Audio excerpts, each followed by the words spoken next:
Good morning, everybody. Thanks so much for coming. So as you probably know, since you signed up for this session or just wandered in after registration, since I'm very conveniently located for that, we're talking about the intersection of local, mobile, and social. So these are big buzzwords you hear a lot about, but they all really come together in a great way. So that's what we're going to walk through, just some general numbers and examples, and then also some case studies and things that we've worked on at our agency. So, before we really get into it, I thought you should maybe know, like, who even is this girl who's talking to me, and you know, what does she do? So, my name is Zarzour, as John introduced, the Account Strategy Supervisor at Vert. And if you want to tweet about the session, ask me questions afterwards, meet up for coffee afterwards, that is my Twitter handle and Vert's Twitter handle, and also, of course, the hashtag for the event, which is SNS15. And there's our logo. So I wanted to start off with just a couple of numbers to set the stage, because there are articles every day talking about these three words, you know, local, mobile, and social. So 64% of Americans now own a smartphone. That, of course, is across all of America. If you look at specific demographics, that's going to skew probably a lot more. But that's versus only 35% in 2011. So you're seeing a lot more people. I mean, that's in just a couple of years, that's double. So the penetration there, and that's from a Pew study this year, people have smartphones. We know this is not, you know, rocket science. But the things that are changing is how they're using those smartphones, as everything is becoming a lot more, more integrated. Everything is on that smartphone. It's, you know, whether you're looking for information, you're shopping, all of that is happening, you know, right there. So the interesting thing also about what's happening in local is what Google is doing. We all pay a lot of attention to Google. It's really important. Right now, you probably have seen some articles about what's happening with that 3-pack. It used to be a 7-pack. Now there's only 3 results at the top. Really key to that, though, is if you are in that local pack, that's showing 93% of searches, that is at the very top, number 1. In 99% of searches, it's top 2. So if you have that really key local, really relevant result, you're going to be right up there. And for a lot of site traffic, or a lot of sites, 40% of their traffic is coming from local search. So you need to be there, it's really important. And mobile, of course, intersects with that really importantly. Now, the social part of the local, mobile, and social. There are 45 million active businesses on Facebook. That's according to Facebook, so I'm not going to second guess any of those numbers. But 1 billion people are visiting those pages looking for information. You might think, oh, 1 billion, when is that happening? That's every month. Every month, 1 billion people are on Facebook looking for information. And a lot of those people are on their mobile devices. So that's why Facebook is doing things like this. They're taking those pages and making them where that information is super accessible. And they're gearing them almost as web pages, but they're social pages. So it's all kind of cross-promoting each other. So that brings us to low-mo. That is, you know, the buzzword. You've heard it a lot. It's everywhere. We've been talking about it for years. It's a little cheesy because it's become this buzzword, just like all of these other, you know, circle back and all of these things that you hear in marketing, but it is really relevant. But at the same time, a lot of people are kind of like, okay, low-mo, that's kind of dumb. For example, you know, some people just say, okay, solo no. This is ridiculous. It's a buzzword, it's not important, like, it doesn't make any sense. For example, this guy, saying, you know, you have to draw the line. It's this ridiculous term, you know, it crosses that line and outrages all decency and common sense. This is from a TechCrunch article in 2012. So this is over 3 years ago, but we're still talking about it. So obviously it's something that's worth talking about. It's not just this ridiculous thing. It has some value. So since we've established there's a little bit worth talking about, and I could maybe take a couple more minutes to tell you a little bit more about it, we'll kind of move on into a little bit more information. So as you've, I'm sure, noticed, you're all over 10 years old, I think. There's a lot that's happened in social since social became a thing that we talk about. So if you look towards the left half of the screen, those are the social networks that really, once they turned into brand networks, which is kind of what we care about and what we're talking about now, once brands were on those networks, they were very top down. They're very broad, They're almost like just having a website to some degree. It's about sending information to that person. And then you started to see a little bit of a shift in that, going towards things like Twitter that has a lot more one-to-one, or the option for that. But then sort of if you look to the right half of the screen, it's a lot more about, with some exceptions, it's a lot more about having that really locally relevant, individually relevant information. So Google Plus, which we know has changed a little bit since they, in the last couple months, since they were founded a couple years ago.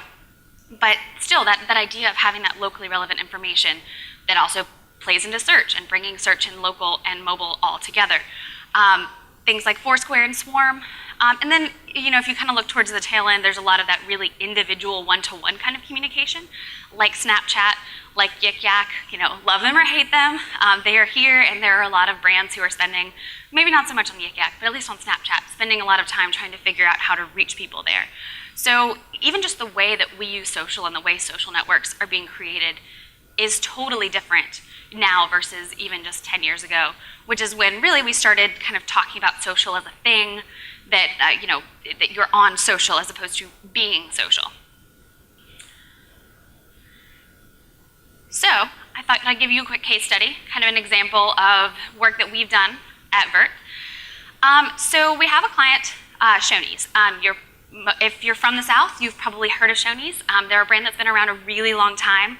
And they're a brand that is really spending a lot of time right now trying to reinvigorate their brand. They're doing some amazing things. There's bars in Shoney's now. I don't know if you know this, but there's certain Shoney's that even have bars, full liquor bars. But they're really taking, focusing on freshness, focusing on quality, and that's great. But the people that they want to bring in are the people who are on digital. They're using mobile for search. They're trying to find their locations if they know to try to find them. So, having that challenge, we have a great brand. It's going through some changes, and we really want people to know about that. But also, it's a brand with 150 locations. They have a franchise structure. So there's a lot of different franchisees, some with one store, some with 20 stores. Then there's also the corporate level stores. So there's a whole lot of different levels of knowledge and experience. Some of these franchisees may have been around for the last 50 years, so they aren't super savvy on social and search and how the Google machine works. So figuring out how to pull all of that together was a big challenge, and something we've been working with them on for a little over a year now. So really the solution there was bringing together this integrated look at all of digital, which the sort of easy place to start, to some degree, was looking at their social presence and looking at their digital presence overall, including things like Google, and really bringing all of those pictures together to make sure that everything is there and that people can find them because it's all so tied together. So like I said, we've been working with them on that for about a little over a year now, but we have some really great stats that I'm going to share with you here now. These first couple slides are from just the end of last year. Because these are the ones that I think show the benefit of looking at all of this as a holistic single entity, as opposed to this is social and this is Google and this is whatever.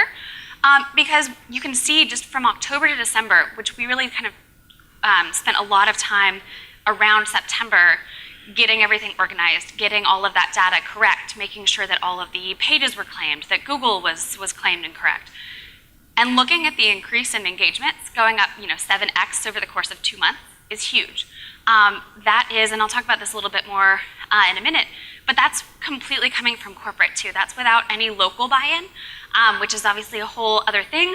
But that's being able to just take and harness and spend the time and use a good technology. We use Moment Feed. There's quite a few different technologies that do similar things. But using the right technology and activating it correctly can see these incredible numbers of growth. And as you've probably seen with Facebook, the relevance of local information is so much higher when it comes to EdgeRank, especially as we talk about how everything is, our reach is plummeting and you have to spend money on Facebook to reach anybody. That's very true for brand pages, but not as true for location pages. This is there might have been $500 of paid for certain stores in this. This is not spending money on paid media. This is just getting everything, organized so people can find you and engage with you. So similarly, if we look at this, This is looking at the fan growth rate, again, with very minimal, less than $1,000 across 150 locations of paid media. Just having, this is to some degree the build it and they will come.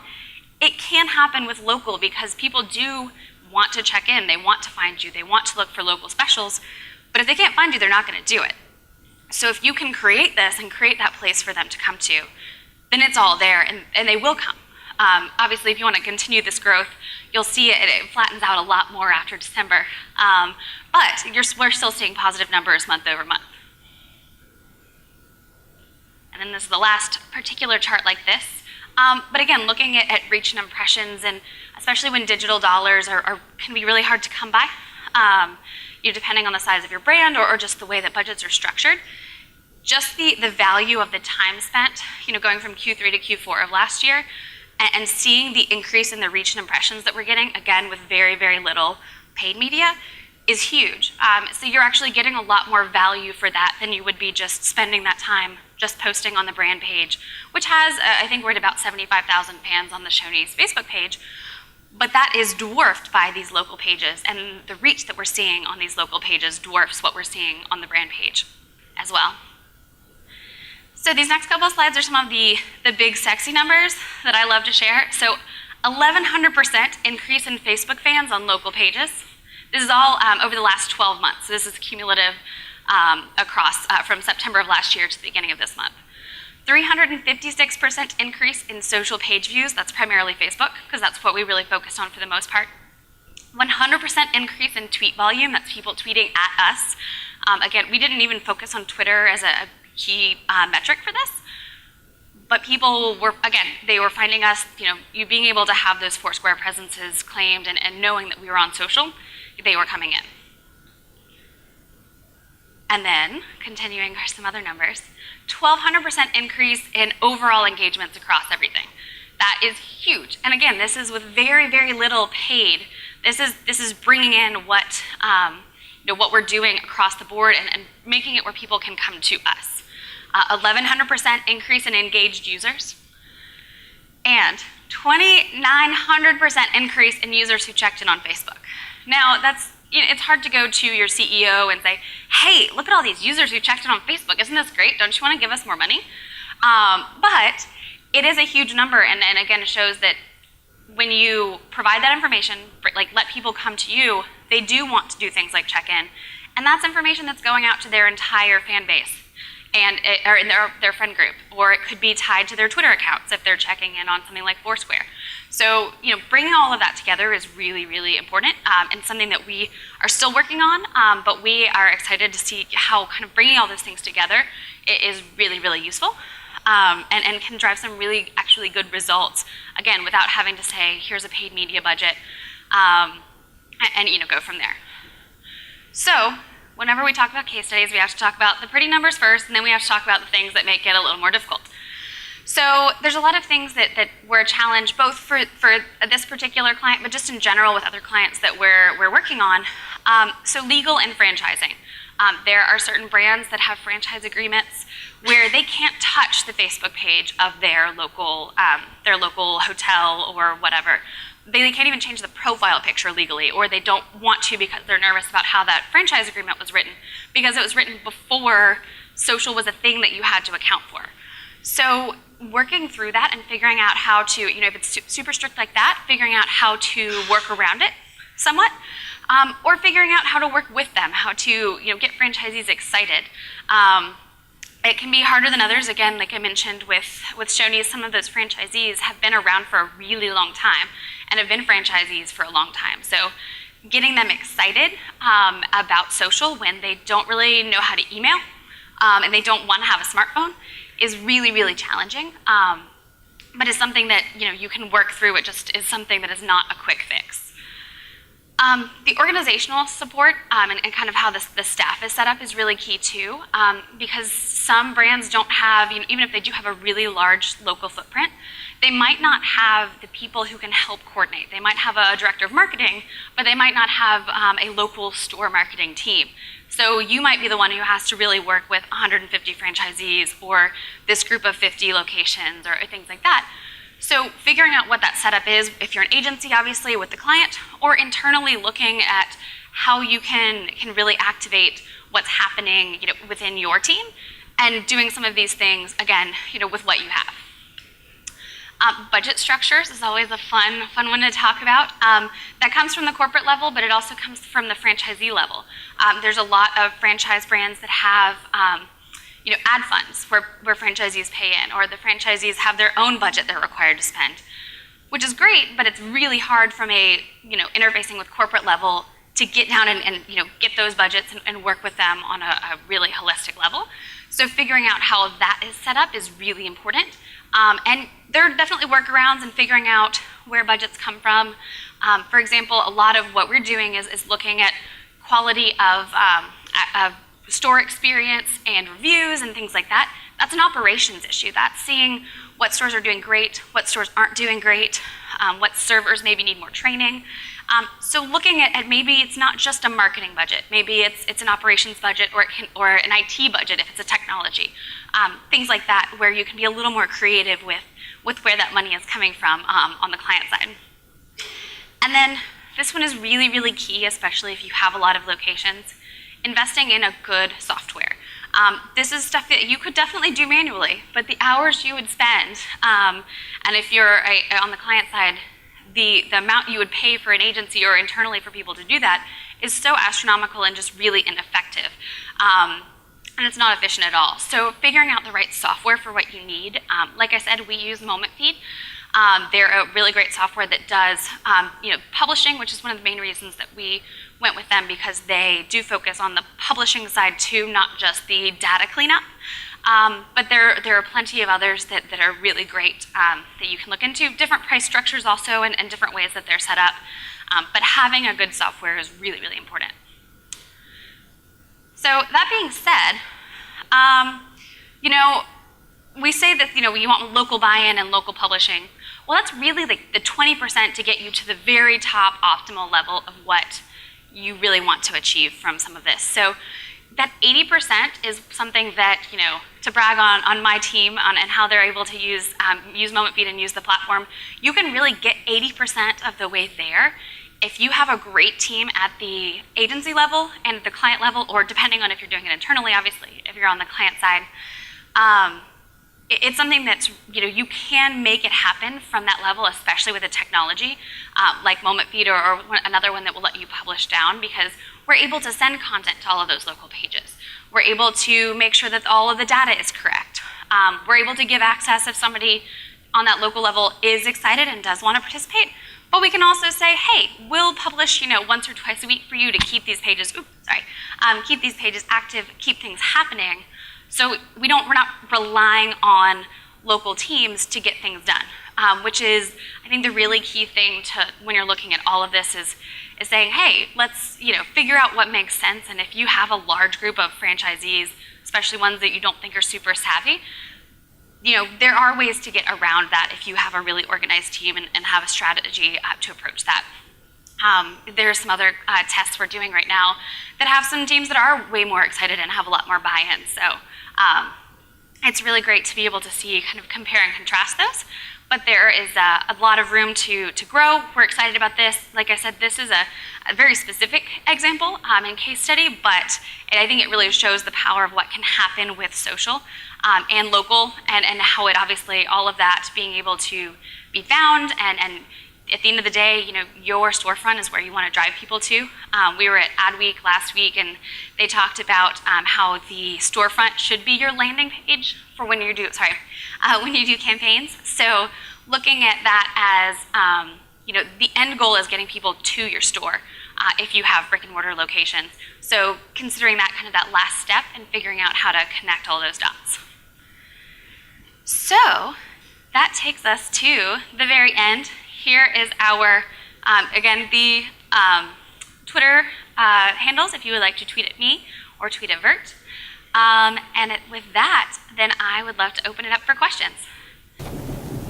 Yes, I work in the food service industry, and so I'm constantly dealing with the corporate versus franchise locations, and of course the way the franchise agreement is written has a lot to do with it. I'm just curious from the standpoint of execution, in your example, Shoney's is old, I've worked with them before, and their franchisee, I mean, their franchise agreement is not very tight.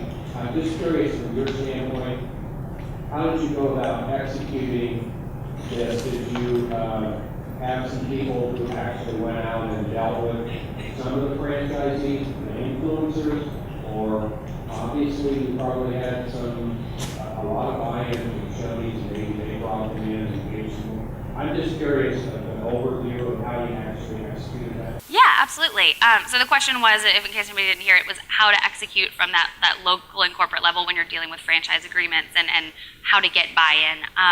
The nice thing was we were able to work really collaboratively. So with the Shoney's team, at corporate, and they have some local field marketing managers as well who interface a lot with those local franchisees.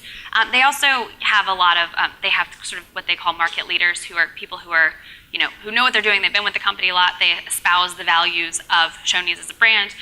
So we've been able to start getting buy-in, and that has been the slower part of the process. We're still really working on that longer term rollout from the really local buy-in. But having those touch points are really important, and they're something that we've seen because we're trying to roll out this this platform to the individual, local stores. And if you're not super savvy on digital, it can be really confusing. So having those really hands-on touch points has been really crucial. And then just at the beginning, having the buy-in from the corporate side to say, hey, let's bring this all together, and them helping to disseminate to those local franchisees, hey, we're not taking this away from you. We're helping to get a better picture and make sure that everything's correct. So you don't have to worry about changing your hours on everything, and you don't have to worry about doing this. So really focusing on it as taking weight from them and then letting them, have as much ownership as they would like versus relying on them or just saying, no, we're taking it all from you and you can't do anything. Those are impressive numbers. I'm just wondering, in terms of the content, what was so successful?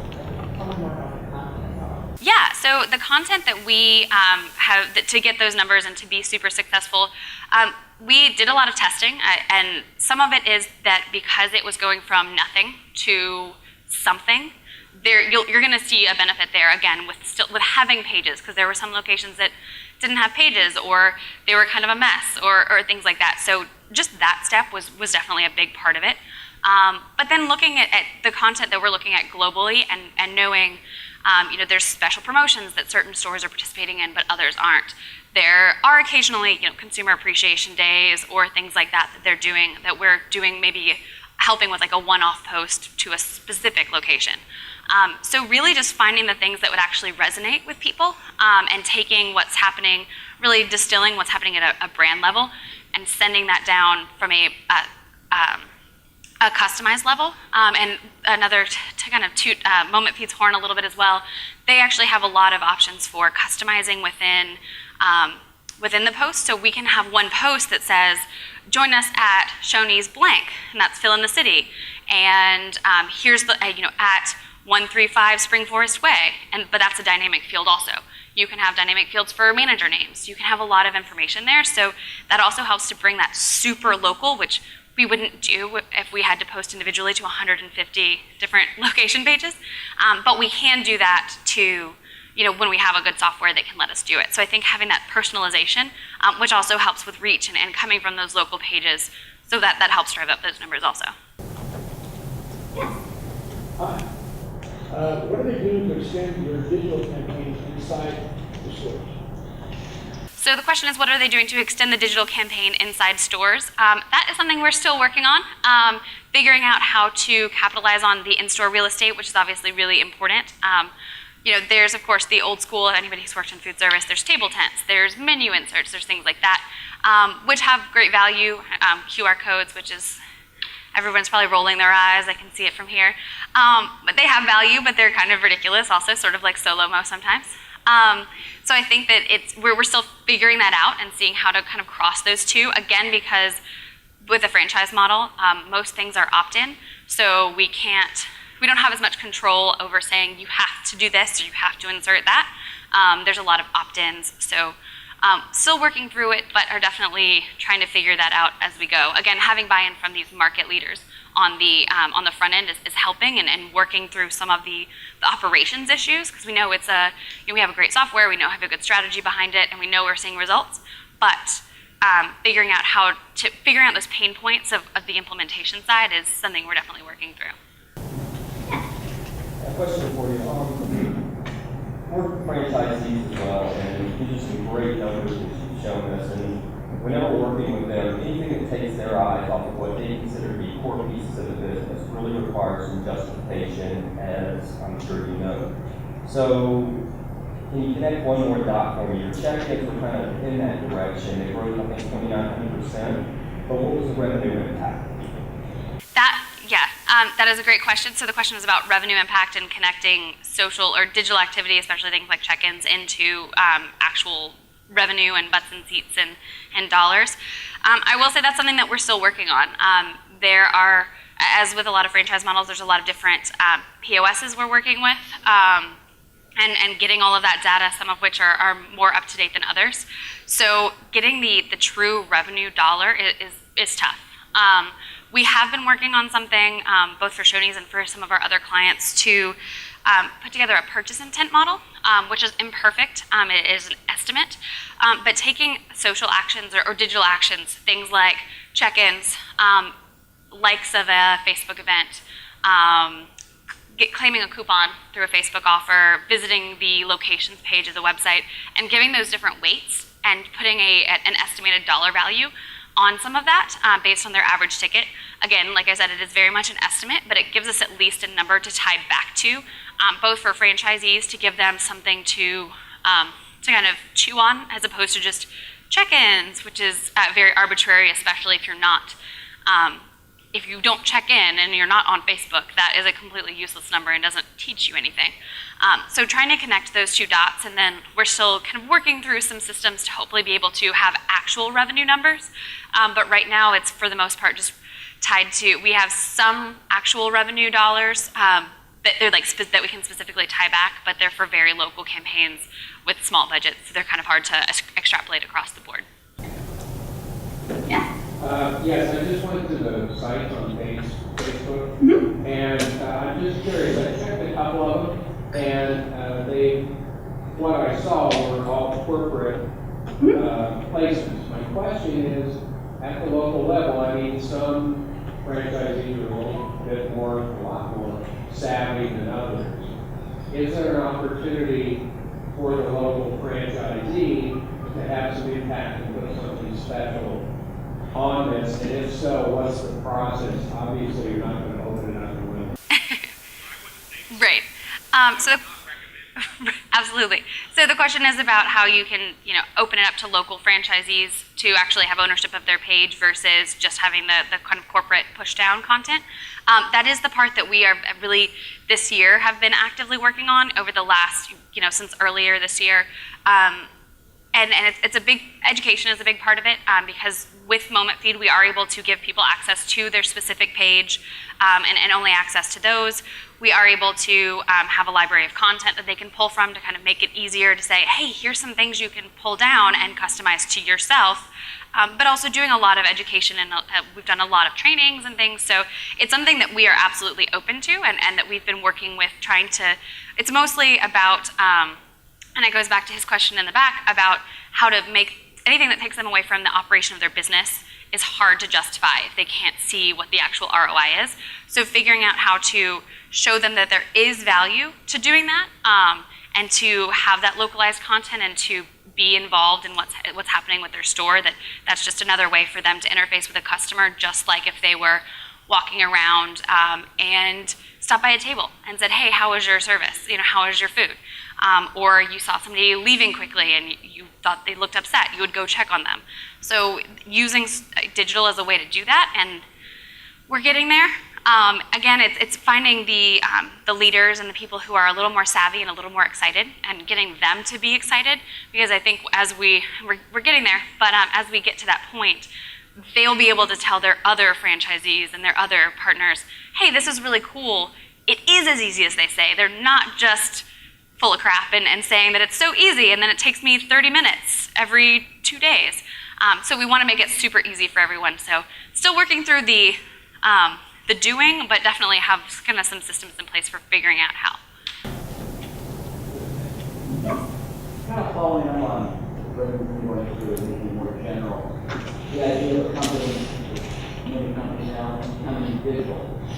Things they're looking at digital first and external consultants, what they need to be doing. The idea of, say, even a larger company, which really thought about and has some leadership about, everything we do to be more digital, use a lot of older systems for background, systems and processes, applications. And what do you see in that regard of, okay, we do want to be digital, we do want to do it first, but we have this transition, not only perhaps franchise outside of food service, but other companies that really want to make that change.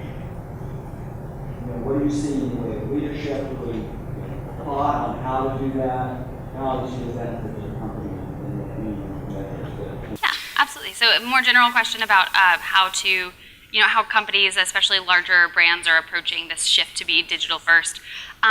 It totally depends on the individual brand and how their leadership structure is set up. I think that there's a lot of, CEOs and people who are maybe aren't the digital natives that we talk about, who are really trying to learn and are signing up for Twitter, and even if they're not active, they at least are starting to touch those platforms, which I think makes a big difference. Just knowing what Twitter is and knowing that you can check it on Foursquare and send it to Twitter, that's a huge step. I think a lot of it too is, and it depends on the type of organization. Franchise obviously can be slower moving than others, but the taking it from a corporate level and seeing what you can do within your team first, and then knowing that that franchise group or the individual stores, if you have a lot of them, are going to be slower moving. So things like updating a POS or doing more involved things in store can be a bit of a barrier. So knowing that if you make that an upfront metric, like that needs to happen right now, then it might be perceived as a failure. So knowing that some things are going to have to be further back, and then looking at things like, hey, do all of our locations have Facebook pages? Do they all have a Google presence? Do they all have the proper hours posted? Things like that you can start with, and also educating the leadership that, hey, knowing what kind of KPIs to look for at the beginning. And I think we're starting to see that a lot more in clients that we work with. They're much more digitally savvy. They also are becoming more mobile savvy, which is important. We as an agency are mobile first. We think that is the first lens, even before digital, that you should look through because of what customers and just people, all of us. I think most of you probably have a phone or an iPad handy. We're all very mobile. And so I think that's definitely starting to see the shift, and leadership structures are kind of empowering more people within their team that maybe the CEO doesn't get it, but they know that their director of marketing does, and looking to that to say, hey, let me trust the people who know what they're doing, and then try to educate myself as I go. So it's a bit of a non-answer because it totally depends, but hopefully that helps a little bit. Other questions? I think we're running a little bit close. Oh, no, we have a little more time. So if there are any other questions. Yes. Will the next generation check into places like we've been doing? The question is, will the next generation check into places like we have been doing? I think they will only do it if there is value. I think this gamification thing is nearing its tail end, is my personal opinion. So I think that we're going to start seeing where it's more about, another thing from Adweek was about moments, and the moment that someone finishes a run, or the moment someone checks into the gym, or the moment someone completes a presentation and submits it. Those moments of excitement are where I think that you can better impact someone than just a moment of like, okay, so you're checking into the gym, but like give me some sort of benefit other than just, hey, I'm at the gym, because you're excited because you are at the gym. So I think that it's going to be about more capitalizing on those moments and figuring out how to reach people a little bit more directly, and it's harder because it is more one-to-one. It's not just a broadcast message like, hey, we have a Foursquare location, check into it. So I think that's where it's going to shift a little bit. Other questions? All right, cool. Well, I'll be kind of hanging out afterwards, and I'll be around all day, so if you have any questions, feel free to tweet at me or come and find me. I'll be lingering up here. Thank you.